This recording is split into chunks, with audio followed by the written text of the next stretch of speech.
Hey guys, it's Super here. So I want to answer another beginner question which is asked quite often, especially in the Infinite Magicraid Discord. And that question is, what should be the first mythic that you should choose? So I've made a video like this before, but some things have changed, particularly the introduction of new exclusives for some of these characters, and the introduction of Talis, which has really shaked things up.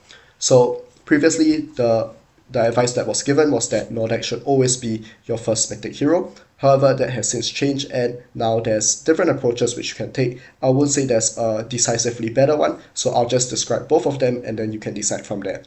So the first approach is to get Nordex at exclusive 0, and then subsequently get Talis at exclusive 3, and let me explain my rationale. So first of all, Talis at exclusive 3, without a doubt, is just the better character overall. She's actually used in late game content, late game classic arena, late game HP burn. She's solid in PvP and PvE. Really fantastic character overall. Far better than Nordex, who isn't really seen in late game for spenders especially. So if Talis is so much better than Nordex, why am I suggesting one potential scenario where you pick Nordex first? The reason for that is at the beginner stages, Nordex's buffs that he gives is simply amazing. So, for example, Nordex Special 4 gives your team damage immunity and block debuff for 2 turns. This is really hard to find on a character and also going to be very strong in the early stages of the game. And on his Special 2, he will also give a shield as well, which is very nice. And the good thing about Nordex is he's very useful from exclusive 0. Of course, each of his exclusives will give buffs which help improve your survivability, but at exclusive 0, he still is very useful. So, in my opinion, you will probably get more value out of Nordex in the early stages of the game. However, because of how strong Talis is, you don't want to put her off for so long and take so long to get her. So after getting Nordex at exclusive 0, which will be your first 100 mythic crystals, you can subsequently get Talis at exclusive 3. So Talis does a lot of stuff. I'm not going to go through her entire kit, but she's a HP burn support, but she also does some good damage, especially in the early stages of the game. She gives shields, she gives immunity, she does HP burn support such as deep HP burning, resolute 2, and so on. She does so much different stuff, and she's going to be a fantastic character as well. So the first approach, once again, get Nordex at exclusive 0. This will set you up with a very solid support, and for after getting him at exclusive 0, you can focus on Talis, who does need her exclusives to become really strong. And after you get Talis to exclusive 3, then you can return to Nordex and raise his exclusives. So that's the first approach. The second approach is to ignore Nordex completely, in which case you go for Talis straight away, get her to exclusive 3.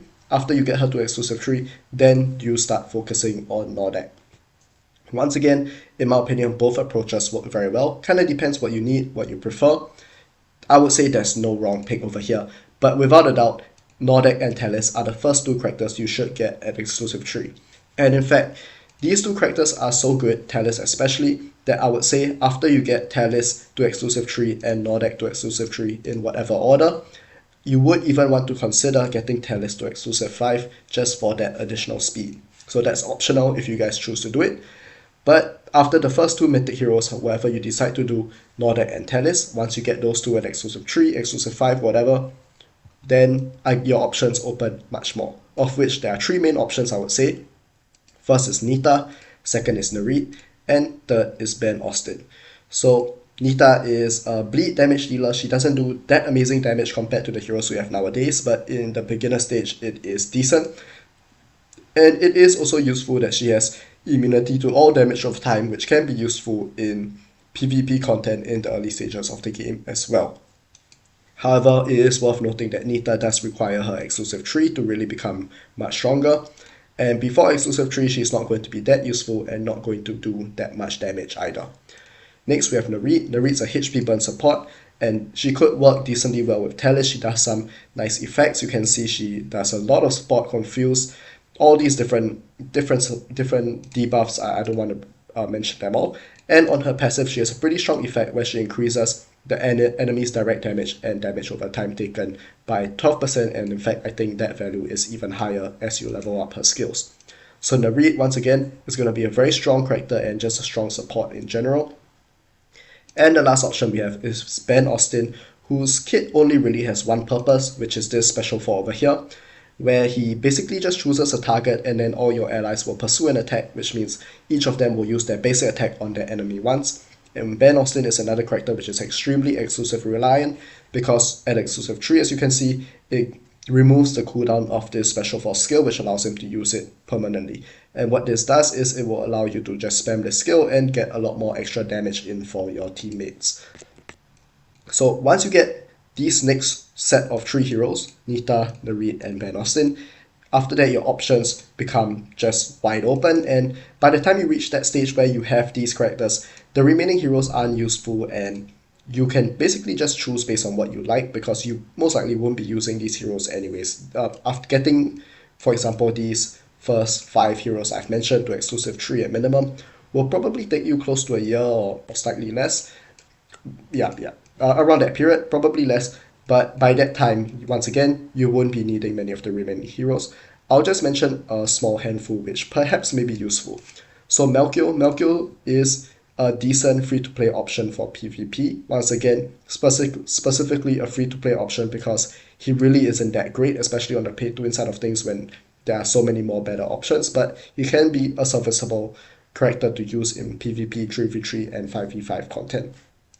Then the next character I'll mention is Lucia. She really only has one use, which is Ultimate Challenge 8, which is the one where you have to do a whole bunch of bleed.